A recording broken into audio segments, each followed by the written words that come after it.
Hello, advanced algebra students. Welcome back to another video lesson on 6-3, the Graph-Translation Theorem. So you had been working a little bit on an exploration of parabolas and trying to identify what we call phase shifts, or how the vertex might translate or move from one spot to another, so that we can interpret equations and graphs. And that's really what we're going to focus on in today's video lesson, is how to identify, by looking at an equation, how do we know where the vertex has moved or translated to? So here was the question posed to you yesterday inside of Google Classroom. We had the basic parent function being f of x equals x squared. That's a standard parabola. And then we had a second function that shifted or translated by 7 and -3. So to describe in words what is happening, we might want to use the word vertex, right? The vertex of the parent function, which was the point 0, 0, moved 7 units left and 3 units down. All right, and so that's what you were looking at yesterday as you went through those different problems and using Desmos to identify where the graphs actually shifted. Okay, because it says positive 7 on the inside, that actually means it moved to left 7. So this inside here is like opposite. And then on the end, when it's -3, that's coordinating to the y, meaning down 3. And from that, we can conclude this parabola translation theorem. If you think back to geometry, a translation meant to slide left, right, up, down. Okay, and what this theorem says is the image of a parabola that has the parent equation y equals ax squared under a translation of t, h, comma, k, right? That's that shift, how we're sliding something left or right, can be written two of ways. We typically look at it this bottom way. Y equals a times x minus h quantity squared, and then we add the k value on the end. We typically want to get y by itself.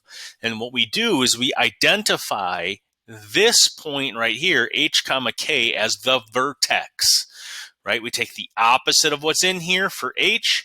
We take whatever's out here for k as the k. So this is very related, very, very similar to looking at the vertex as x comma y. The h tells us how it's shifting on the x-axis. The y tells us how it's shifting on the k, or on the y-axis for the k. Now, we also have to pay close attention to this a value out front. That a value tells us the direction that the parabola opens. If a is positive, it opens up. So it's going to be more of like almost like a U shape. If it opens down, that meant that the a value in front was negative. So there's a down opening for that parabola. And that's really what we're identifying with these different phase shifts in the way these vertex form of equation might be written. And again, there's a correlation here between the vertex and x comma y, as well as that translation. So let's just look at a few more examples quickly to talk about what is happening. So describe the translation if we've got this. Okay, y equals 2 times the group x minus 4 quantity squared. This 2 out front, right? This 2 only tells us one thing. Well, it tells us 2 really, but right now it's only telling us that it's going to open. And it's going to open, in this case, open up. All right, it's going to open up. The 2 actually tells us that it's going to increase twice as fast, so it's going to be a narrower graph, but we're not really worried about that. The translation here, because there isn't anything on the outside or this back part, there is no up and down shift. The only shift occurs from the 4, right? 4 units left. 4 units to the, it's to the right. 4 units to the right. It's the opposite of what's in there, right? So we could describe it as a translation of 4, 0. It's translating 4 on the x, 0 on the y. So that is also my vertex, 4, comma, 0. 1, 2, 3, 4, right there, comma 0. We know that it's going to open up. It's going to go up as twice as fast. All right, so, and it's not perfect, but I'm drawing with a mouse. Now, the axis of symmetry, this is something that's new, but with any parabola, we have what's called this axis of symmetry.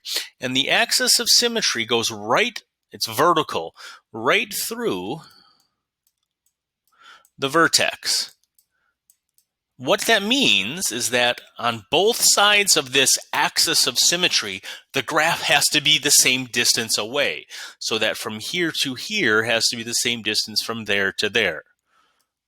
Right? The same exact distance. The axis of symmetry, as long as we know the vertex, is always going to be equal to the x value of the vertex. In this case, x equals 4. Okay, it's always going to be equal to that x coordinate. Now, the parent function is typically going to be used with x squared. As long as we have that up there, we know we shifted it 4 left. But what we did is we have to keep that 2 out front because the graph is still increasing at a rate of 2, where that increase is still happening much quicker than a normal x squared function. Okay, so the parent function uses the a value. A value stays the same, and we get rid of the h and the k if we had it. All right, that's how we find vertex, axis of symmetry, and those parent functions. Let's take a look at another example. Okay, take a moment and see if you can't answer the questions that are hopefully going to pop up here on Edpuzzle. Describing the translation, I'm going to try and maybe type it this time, right? So it's going to open down. That's the first thing, because we've got -2 out front. It's going to open down, and then it shifts. Let's talk about the shift very quickly. It shifts 5 units left, and now this next part is a little bit tricky. We want to get y by itself so that we can identify those shifts. So I'm going to rewrite my quadratic as -2 parenthesis x plus 5 to the second power. And how would I move that 3 over? Well, I was going to subtract it from both sides. All right, subtracting 3, which means that changes the translation to 3 units down. Right? We're shifting this entire graph 5 units left because of the positive 5. It's the opposite of what's in there. And 3 units down because we had to move 3 to the other side. So if we graph that, 5 units left and 3 down, okay, there is our vertex. 5 left represents -5. 3 down represents -3. There is our vertex. What's the axis of symmetry? Well, again, it has to go through the x coordinate of our vertex, or x equals -5, right? So this line right up and down here on x equals -5 would be our axis of symmetry. Which way does it open? Well, in this case, it opens down. So we'd be going down both ways and down. What's the parent function? Remember, the parent function is always going to be this format. Y equals a times x quantity squared. So we just got to look at the a value here. The a from the original problem was -2. Right? We're still opening down, so we got to have that -2 out front of quantity x squared. And that would be our parent function. So we're still trying to identify how it translates or how it moves, and then also trying to identify what that a value was. Now, what about absolute value ones, right? Suppose we have a parent graph of this. Y equals the absolute value of x. Write an equation given this graph below. Well, this is still our t value, right? We still translated the graph by moving it to left, and 5 down. We still translated it that way. 2 left and 5 down, which is -2, comma, -5. So when we translate that from our parent function, and in this case it's just an absolute value, so it's very similar, we get y equals the absolute value of x, and then we're going to put the x shift in there. How did the x shift? Well, it went 2 left. So if I want to interpret that, I have to put +2 in here, because that represents 2 left. Right? A +2 means 2 to the left, and 5 down means the -5 will go on the outside of the parenthesis, or in this case, the outside of those absolute value signs. So we get y equals the absolute value of x plus 2 subtracting 5. Shifted 2 units left and 5 units down. Right? The a value stays the same. One more. Let's take a look at one more. Given the original equation, y equals -5x squared under a translation of t, -3, -7. So that's what's happening. It's shifting 3 left, 7 down. Does this graph open up or down? Let's look at the a value. What do you think? Opening up or down? It's going to open down because of -5. A equals -5, meaning it's going to open down. What is the equation for the axis of symmetry? Well, maybe instead of that, let's think about the vertex, right? Let's think about the vertex. So here's a very quick mock shift graph. Translation is telling us -3, -7. So 3 left, 1, 2, 3, and 7 down, right? So down here, way down there, -3, comma, -7. You'll notice that that translation that they gave us is also the vertex. -3, comma, -7.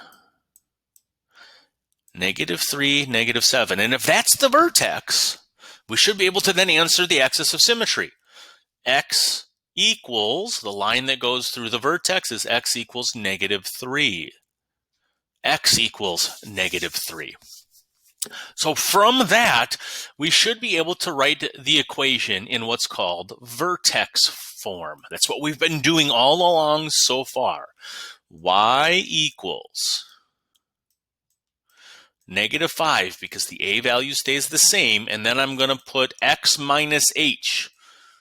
In this case, because we went left 3, this should be a +3 on the inside, quantity squared. And then we've got to have the k value, or that y shift, which is -7 on the outside. Okay. The last part of this, after we've written it in vertex form, is to try and change it to standard form. Right? Try and change it back to what is called standard form. So we can move that 7 over to the other side.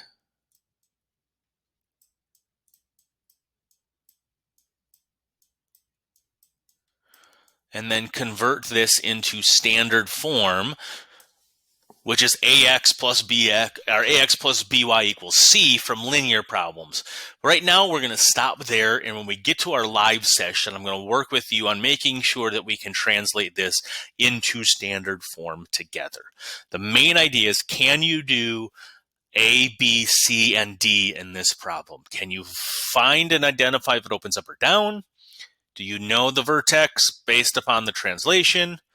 Can you find the axis of symmetry and its equation? And then can you put it into vertex form to show what's truly happening? If you have questions, please make sure that you reach out. I apologize, this video is a little bit longer, but there's a lot of detail in this little problem here, so I want to make sure that we get that covered. If you have questions, reach out. Until next time, everyone, stay safe.